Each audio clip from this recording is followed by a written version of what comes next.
Kembali lagi bersama saya Safira Wardoyo dan kami masih bersama dengan co-founder dan CEO Halodoc, Bapak Jonathan Sudarta. Pak Jonathan, saya mau tanya sama Anda, ini pentingnya kolaborasi apa sih?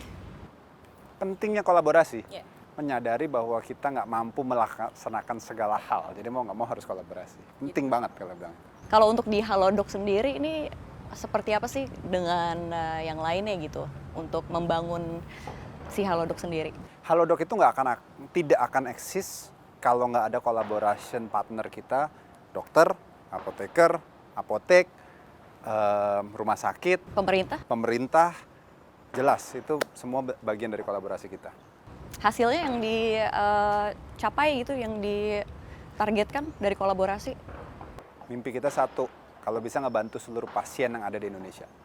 Baik, ini ngomongin pasien menanggapi saat ini Indonesia memang kesini sudah melandai kasusnya gitu ya. Tapi menanggapi akan adanya ancaman gelombang 3 COVID-19 seperti apa Anda melihat? Aku pribadi harus ngomong terus terang, I'm not an epidemiologist untuk berani memberikan posisi bahwa akan ada gelombang ketiga atau tidak. Kan semua orang juga kita sangat bersyukur ya bahwa sekarang kan kita udah sangat melandai seperti ini. Ya kita bisa interview ketemu aja ini udah suatu yang luar biasa. Tapi kalau menurut saya kita tetap harus dalam posisi siaga ya. In that context, I think there are two things yang menurut saya yang paling penting. Satu, fokus utama kita untuk roll out vaksinasi, dan kalau kita dengar pemerintah akan ada dosis yang berikutnya di awal tahun. Saya rasa itu satu-satunya jalan yang paling punya sustainability. Yang kedua, kalau kita bicara sistem kesehatan di Indonesia kita persiapkan untuk kalau sampai hal-hal yang tidak diinginkan terjadi. Jadi kalau kita lihat obatnya cukup, dokternya siap, rumah sakitnya siap, bahkan sekarang di 2-3 bulan yang lalu kita bikin gerakan besar untuk pengadaan oksigen. Jadi kita kirim ke lebih dari 750 rumah sakit itu oksigen generator. Dari mana tuh? Jadi kita waktu itu kumpul bersama startup lain. Kita kumpulin lebih dari uang total 90 miliar ya. 90 miliar tuh kita kirim, kebetulan Halodoc yang bantuin untuk nganterin barangnya juga ke rumah sakit ini, rumah sakit pemerintah maupun rumah sakit swasta di daerah. Jadi mereka siap kalau sampai ada ledakan lagi, oksigen itu mereka lebih tidak tergantung lah dengan adanya ini sekarang. Jadi udah ready ya kalau ada yang tidak diinginkan. Moga-moga. Kalau misalkan kita ngomong nih, semuanya sudah ready apa segala macam. Kalau misalkan kita balik lagi ke pemerintah itu menghilangkan tes PCR untuk perjalanan, ini efeknya untuk bisnis Anda sendiri seperti apa? Tadi kan aku bilang kita fokus on patient's pain. For us it doesn't matter. Kalau pemerintah bilang nggak butuh PCR atau perlu, kita fokus on what is the patient pain. Kalau memang nggak dibutuhin, ya udah. Kita evolusi ke tempat yang lain. Kalau itu fokus kita gitu. Jadi memang we are not built untuk bangun kita bahkan nggak punya satupun lab PCR ya. Kita bekerja sama dengan para lab PCR. Jadi kita selalu berpikir kebutuhan pasien ini apa gitu. Tadi mungkin waktu Safira tes kan juga ditawarin macam-macam tes ya gitu. Ada tes yang lain. Jadi kita siapkan solusi-solusi lain untuk pasien di kebutuhan yang berbeda. Baik, ini rencana ekspansi ada nggak sih buat Halodoc? Rencana target kerja Anda di 2022 ini seperti apa? Kita masih fokus di Indonesia. Kalau kita lihat keterjangkauan kesehatan atau kita bicara akses di Indonesia ini masih besar gapnya. Kita mau fokus untuk gap itu bisa diberikan ke seluruh rakyat Indonesia, 34 provinsi, itu goalnya. Tapi ada nggak mimpi untuk kita pergi ke luar Indonesia? Mimpinya ada. Kalau boleh bangsa Indonesia menjadi tuan rumah di negaranya sendiri, tapi juga bisa menjadi tamu yang terhormat di negara lain. Kalau untuk Halodoc sendiri, ini mimpi Anda nih seperti apa sih layanan servis di Halodoc? Misalkan mungkin saya bisa booking dokter di Singapura, atau bagaimana yang udah keluar dari Indonesia tuh menyiapkan ambulans dari pesawat gitu, atau gimana sih mimpi Anda apa buat Halodoc? Saya cuma punya satu mimpi sih. Saya mimpinya seluruh rakyat Indonesia itu dapat kemudahan akses kesehatan dimanapun karena kalau kita ngomong akses kesehatan itu macam-macam ya.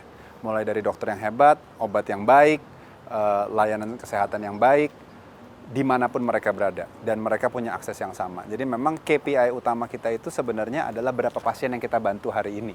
Itu yang paling penting buat kita. Jadi kalau tadi bilang segala jenis bentuk layanan itu adalah manifestasi dari perwujudan mimpi kita untuk membantu pasien setiap harinya.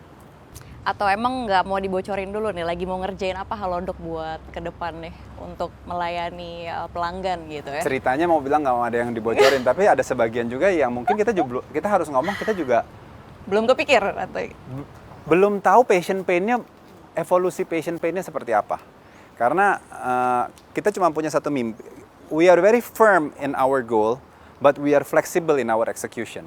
Kalau kita bicara selama 1 tahun ini, tahun lalu kalau ditanya nih, tahun 2018, apa pernah kalau sampai ditanya, saya kembali ke Jonathan yang 2018 dan nanya, John, kamu tahu nggak tahun 2020 kamu bakal bikin drive-thru vaksinasi, drive-thru antigen, drive-thru PCR, telemedicine dibayarin, obatnya dikasih oleh pemerintah? Nggak mungkin lah itu semua. Itu semua bagian dari kesiapan kita untuk fleksibel menjawab kebutuhan pasien. Baik, ini untuk pendanaannya sendiri Halodoc ngincarnya dari mana nih untuk tahun 2022?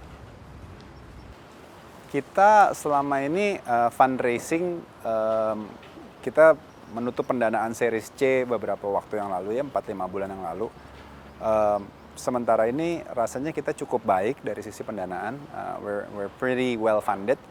Apakah tahun 2022 kita akan ada rencana fundraising lagi, ya itu sesuatu yang ya kita lihat perjalanan waktu lah.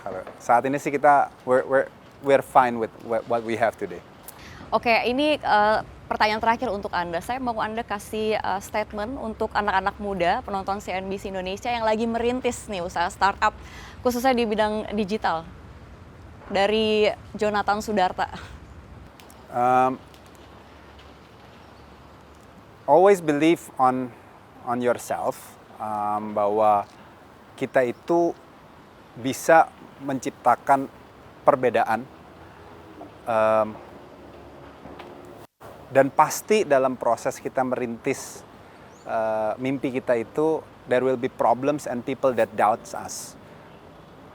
Don't let them kill your dream, tapi also do not be overconfident that apa yang kamu kerjain itu pasti selalu benar. Jadi kalau saya suka bilang, kita harus very confident, tapi at the same time kita selalu harus bawa filosofi gelas kita kosong. Jadi kita mau belajar, mau mendengar, mengubah, iterate, but firm on our dream. Jadi jangan pernah takut untuk berkarya, apalagi kalau karyanya bisa berdampak kepada kemanusiaan, khususnya rakyat Indonesia. Baik, itu tadi wejangan-wejangan dari co-founder dan CEO Halodoc, Jonathan Sudarta. Terima kasih atas waktu Anda di CNBC Indonesia. Thank you, Terima Pak. kasih banyak. Dan pemirsa, demikian dialog bersama CEO Halodoc, Jonathan Sudarta di CNBC Indonesia, Beyond Business.